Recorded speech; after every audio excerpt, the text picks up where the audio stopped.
Good morning, everyone. Today we're going to look at Job chapter 22 through 27. Now you might be wondering why this is an audio rather than a video.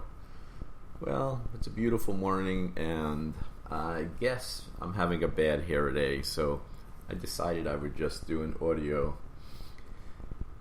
Chapters 22 through 27 will wrap up sort of the cycle of the dialogue between Job and his friends. So I thought what I would do is quickly move through the rest of that, and then what we will do is come to chapter 28, which Job talks about wisdom.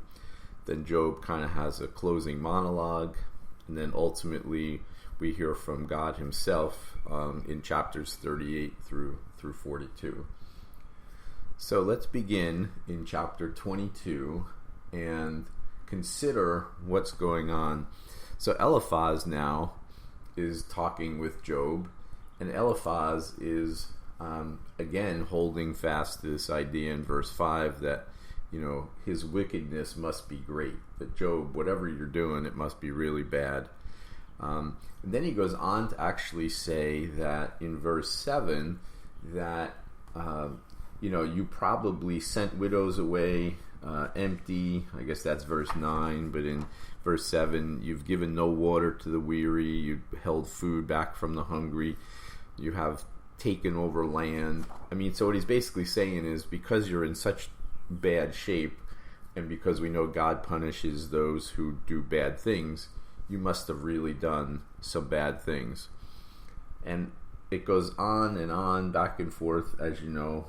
And it basically, that was Eliphaz's last sort of hurrah, saying, Job, this is, you're just a bad guy.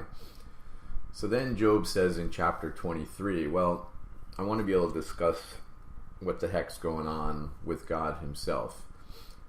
He says, I'm still complaining, I know I'm miserable, but God still punishes me, although I object to it. I would try to find God and figure out what's going on. But ultimately, still in verse 10, he says that, God knows where I am and God knows what I'm up to.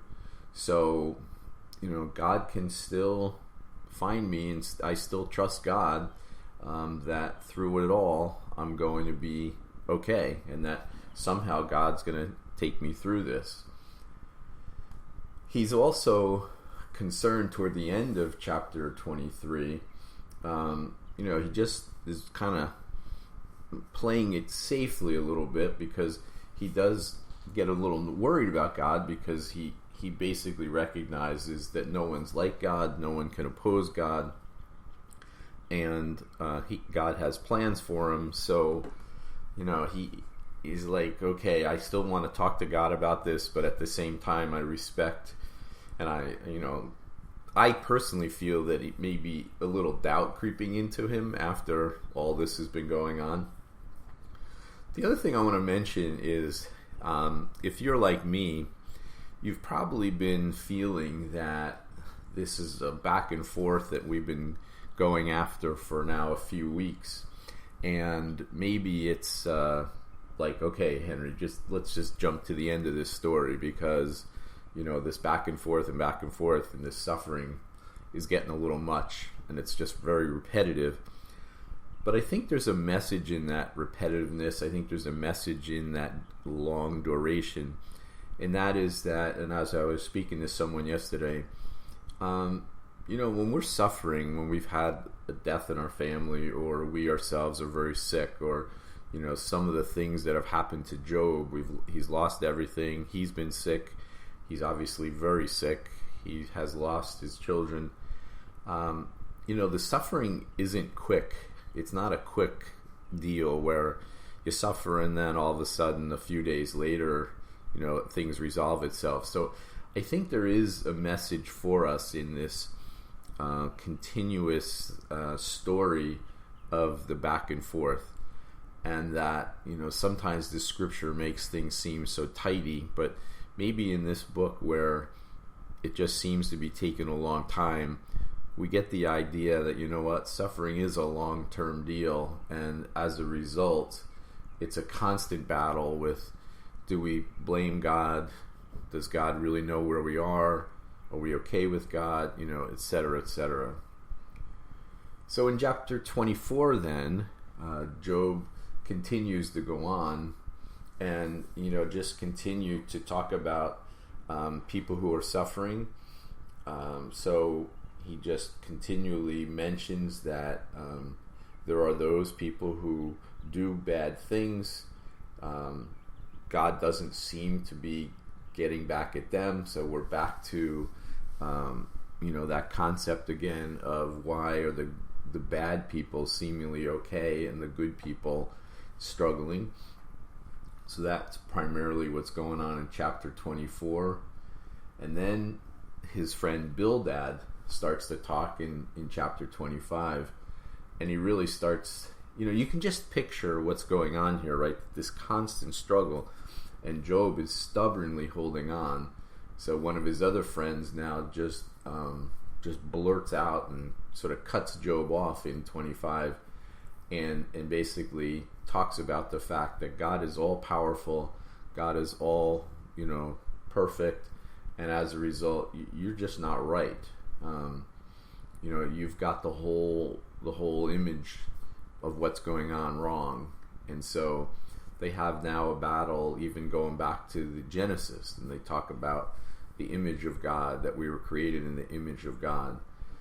So the frustration level with the suffering, the frustration level with the people's interpretation of the suffering just continues to build in chapter 25. In chapter 26, Job once again replies to his friend.